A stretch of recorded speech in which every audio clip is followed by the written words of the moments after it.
Legal value chain. In India today, it's less of a value chain and more of a liability chain.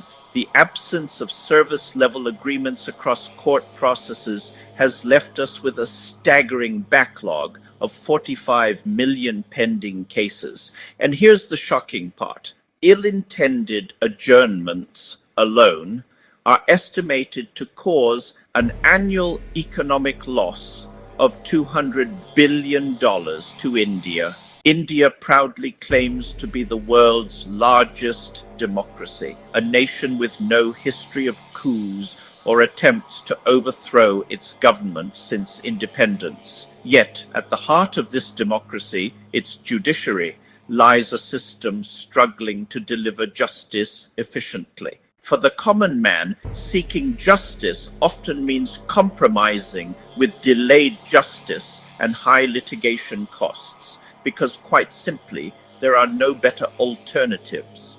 This raises the most uncomfortable question. What is the value of legal redressal when justice itself is not delivered within a reasonable time frame? Justice delayed is indeed justice denied, and delayed justice loses its meaning, its purpose, because harm compounds over time. This reality isn't just philosophical, it's financial. Frequent adjournments sought by lawyers hinder India's economy, obstruct growth, deter investment, and erode efficiency. From subordinate courts all the way to the Supreme Court, the case backlog creates bottlenecks in dispute resolution, crippling individuals, businesses, and even the government itself. And what's the primary reason behind this mountain of 45 million pending cases? The lack of accountability, the absence of SLAs between courts, advocates, and judges. Adjournments due to unprepared lawyers, absentee judges, or missing court notifications are commonplace. Worse, many of these adjournments are maliciously intended, weaponized by lawyers to harass the opposing party. And judges, too often they let this slide as routine. It's here we pause, because disruption demands honesty. Welcome to Outrageously Yours, where disruption is not a buzzword. It's a habit.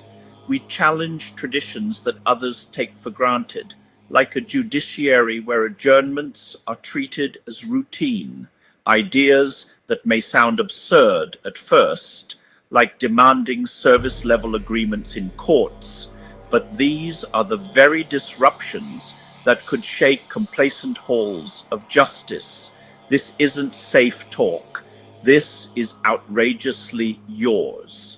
Now, consider the financial burden on the common man when a case is adjourned. If you live in a village, like nearly 50% of India's population does, chances are you must travel hours, maybe days, to the nearest city or state capital for a court hearing. Think about the policemen who leave their stations to appear in court, only to find the matter adjourned.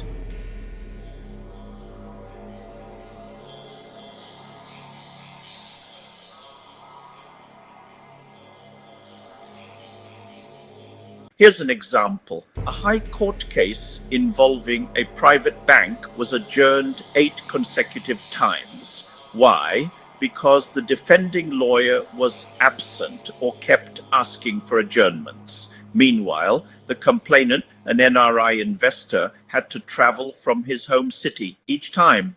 His case, filed 2 years ago, still hasn't been heard. And it doesn't stop there. Many complainants travel across states, sometimes across the country, only to discover the courts are closed due to lawyer strikes. So, what happens? This so-called value chain of legal processes quickly collapses into a liability chain. When lawyers, judges, or court staff arbitrarily choose not to appear or seek adjournments, someone always pays the price. Complainants, Defendants, witnesses, policemen, businesses, the government, everyone loses. And soon will reveal the most brutal truth of all, how these ill-intended adjournments inflict annual economic losses running into billions, dragging down India's GDP itself. This is Outrageously Yours, where silence isn't absence, it's strategy. Until next time, keep disrupting.